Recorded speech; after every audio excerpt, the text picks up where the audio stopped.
A single machine, a few dozen of them exist on the planet. Each one costs more than most companies are worth. And right now, the US government is accusing the company that makes them of letting one slip into China without showing a shred of proof. This is Wafer Street. Here's what moved and what it means for your money. To understand why one machine has Washington this rattled, you need to understand what it actually does. It's called an EUV lithography system, extreme ultraviolet. It's the only tool on Earth capable of printing the most advanced semiconductor patterns, the kind that go into the chips powering AI models, smartphones, and military hardware. There's exactly one company that makes them, ASML, based in the Netherlands. Not two companies, not three, one. That's the choke point that actually decides who wins. If you control EUV, you control who gets to make cutting-edge chips. That's why, since the first Trump administration, the US has barred ASML from selling EUV machines to China at all. Not the most advanced version, not a watered-down version, none of them. So here's the headline. US officials now believe one of those machines, or at least EUV-related components and transport equipment, may have ended up in China anyway. Commerce Secretary Howard Lutnick has reportedly raised the concern directly with senior ASML executives multiple times in recent weeks. On paper, it looks like a smoking gun. In practice, it's something else entirely. Because the people making the accusation haven't shown their evidence, not to ASML, not to the reporters covering it, not to anyone. Let's be precise about what we actually know versus what's alleged. According to reporting from Bloomberg, senior US administration officials say they have evidence that ASML shipped EUV-related components and transport equipment into China, a serious breach, if true, given the export ban has been in place since 2019. ASML isn't staying quiet about it either. The company went on record with a direct denial to Reuters. ASML has never shipped an EUV machine to China, nor have we shipped to China any component, module, or equipment specially designed to be used in an EUV machine.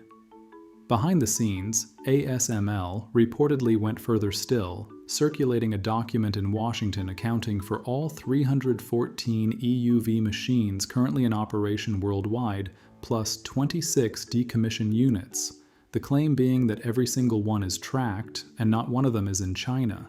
Here's why that matters for your portfolio.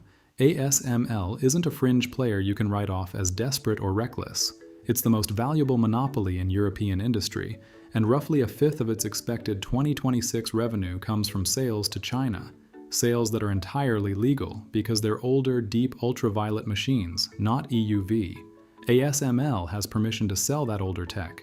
It does not have permission to sell EUV, and by most outside assessments, including the company's own commercial logic, risking that entire revenue stream and its global standing over one illegal shipment doesn't add up.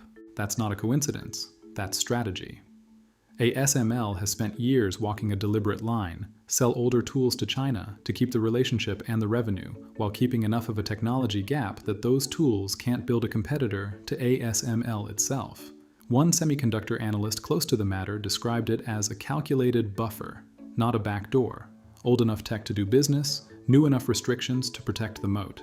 So you've got two competing stories. One, ASML, the most scrutinized company in the entire chip supply chain, secretly violated the single most important export ban in the industry. Two, the US government is making an unproven, possibly political accusation, and using it as cover to push something bigger. Which brings us to the part of this story most coverage is missing entirely. While the EUV accusation grabs the headlines, there's a bipartisan bill moving through Congress right now that would go much further than EUV ever covered. It would effectively ban ASML's older DUV machines from being sold to China at all, the same machines that account for roughly a fifth of ASML's 2026 revenue. That bill already cleared a key committee. Follow the money and the story changes. An unproven EUV smuggling allegation, dropped into the news cycle right as a much broader DUV ban is gaining momentum in Congress, does a very convenient job of making the case for tighter controls, whether or not the underlying claim is ever proven. This is the choke point nobody in the mainstream coverage is connecting. It's not just about whether one machine crossed a border, it's about whether the entire legal China revenue stream for the world's most important chip equipment maker is about to disappear, and an unverified scandal is a very effective way to build political momentum for that outcome. For policy operators watching this, The EUV story might be a sideshow to the real fight, which is the DUV bill. For investors, if that bill passes, you're not looking at a one-time fine or a slap on the wrist. You're looking at a structural hit to a fifth of ASML's revenue base and a ripple effect through every company that depends on ASML's China business staying open. For tech and AI operators, this is one more data point in a pattern. The rules governing what you can build with and where keep shifting underneath long-term supply chain plans. Let's actually run both versions of this story forward because they point to opposite conclusions, and that's exactly the kind of nuance that gets lost when a story moves this fast. Scenario 1. The allegation is true. A machine, or meaningful EUV-related components, genuinely crossed the line into China. If that comes out with hard proof, this stops being a policy debate and becomes an enforcement crisis. ASML would face not just US pressure, but a credibility problem with every government watching how seriously export controls are actually policed. Expect emergency hearings, a scramble to identify exactly which components moved and how, and almost certainly an acceleration of that DUV bill, because if even EUV leaked, the argument for banning the rest gets a lot easier to make.